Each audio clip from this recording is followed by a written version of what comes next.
The 1983 Lincoln penny holds a special place in modern United States coin history because it was produced during a time of major change in how pennies were manufactured and distributed across the country. By the early 1980s, rising copper prices made it too expensive to continue producing pennies with a mostly copper composition. So the U.S. Mint fully transitioned to a new metal format made of 97.5% zinc with a thin copper coating. The 1983 penny is therefore part of the early generation of zinc-based cents, which behave differently over time compared to older copper pennies. On the front of the coin, the obverse continues to display the iconic portrait of President Abraham Lincoln, a design created by sculptor Victor David Brenner and first introduced in 1909 to honor Lincoln's 100th birthday. The reverse of the 1983 penny features the familiar Lincoln Memorial, a design that had been in use since 1959 and remained on the penny until it was replaced decades later. In 1983, pennies were struck at two main facilities, the Philadelphia Mint, which produced coins without a mint mark, and the Denver Mint, which issued pennies marked with a small D below the date. Millions of pennies were produced that year to meet everyday circulation needs, making the 1983 penny very common in pocket change. However, despite its high mintage, this year is well known among collectors because it was a period when the mint was still adjusting to the zinc planchet process. As a result, many 1983 pennies exhibit weak strikes, uneven details, and surface issues, especially around Lincoln's hair, jaw, and the fine lines of the Lincoln Memorial. Another notable aspect of the 1983 penny is the presence of mint errors, including doubled details, off-center strikes, and plating problems caused by the thin copper layer separating from the zinc core. These errors are more noticeable on zinc-based cents and have made the 1983 penny a popular coin for error collectors. While most circulated examples are worth only 1 cent, uncirculated coins, well-preserved examples, and error varieties can attract additional interest and value within the numismatic community. Beyond collectability, the 1983 penny also reflects broader economic and technological decisions made by the United States. During a time of inflation and rising material costs, it serves as a reminder that even the smallest and most overlooked coins are shaped by national economic pressures and manufacturing challenges. Today, the 1983 penny remains an accessible and educational coin. It's often used by collectors and educators to explain the transition from copper to zinc, the importance of mint marks, and the impact of production methods on coin quality, making it far more significant than its modest face value might suggest. The 1983 Lincoln penny becomes even more interesting when we look beyond its basic design and composition and focus on how it fits into the broader picture of modern coin collecting, minting challenges, and long-term significance. While millions of these pennies were produced and released into circulation, the conditions under which they were made created a variety of characteristics that collectors continue to study today. One of the most important factors affecting the 1983 penny is the widespread adoption of zinc planchets, which fundamentally changed how pennies aged, how they reacted to environmental conditions, and how errors appeared during the minting process. Unlike older copper pennies, which tend to tone gradually over decades, zinc-based pennies are far more sensitive to moisture and damage.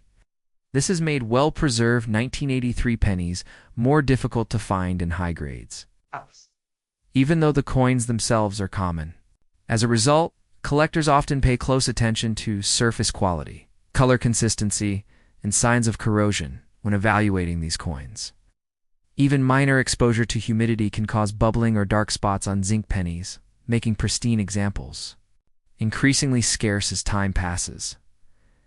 Another major point of interest surrounding the 1983 penny is its production quality.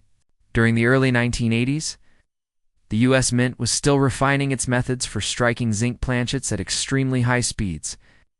This adjustment period led to a noticeable increase in coins with weak strikes, incomplete details, and uneven impressions. On many 1983 pennies, Lincoln's hair and facial features appear softer than on earlier copper issues, and the columns of the Lincoln Memorial on the reverse often lack sharp definition. These characteristics are not necessarily errors. rather signs of dies wearing out quickly due to the harder zinc core beneath the copper plating.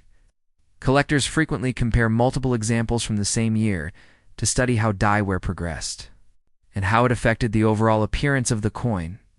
This makes the 1983 penny a valuable teaching example for understanding die life. Strike pressure and mass production challenges in modern coinage. Mint errors play an especially important role in the popularity of the 1983 penny among collectors. Because zinc planchettes behave differently under pressure than solid copper ones, they are more prone to certain types of errors.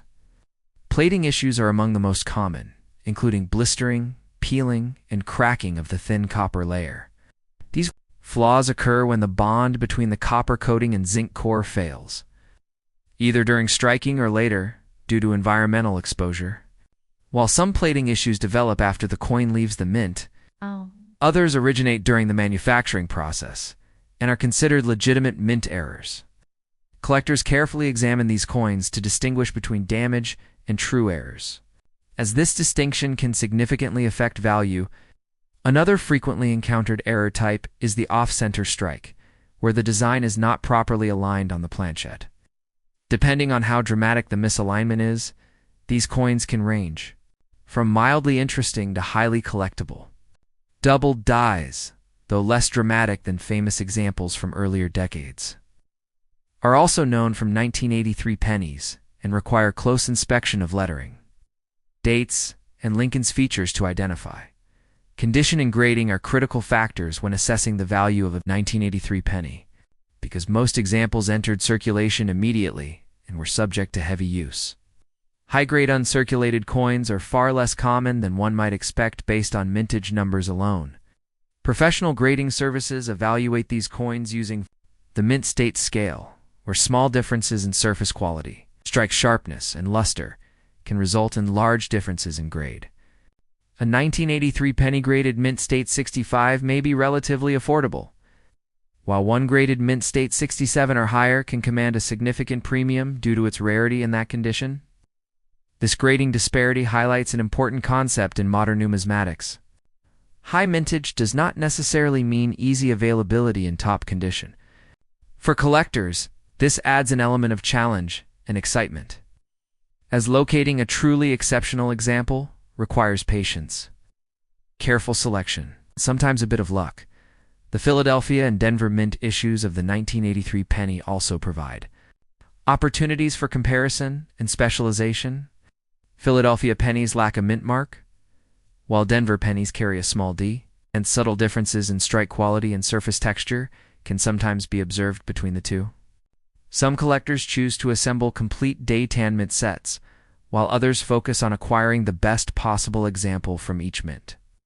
Roll hunting is a popular activity for collectors seeking 1983 pennies, as unopened rolls from the era occasionally yield high-quality coins or unexpected errors. Although the chances of finding a rare variety are slim, the low cost of entry makes roll hunting an appealing way to engage with the hobby. Beyond technical details, the 1983 penny also reflects broader economic and cultural trends of its time. The decision to shift away from copper was driven by inflation, rising material costs, and the need for cost-effective coin production. This change sparked debate among the public, similar to later discussions about the future of the penny itself. As purchasing power declined and production costs increased, questions arose about whether the 1-cent coin should continue to exist at all.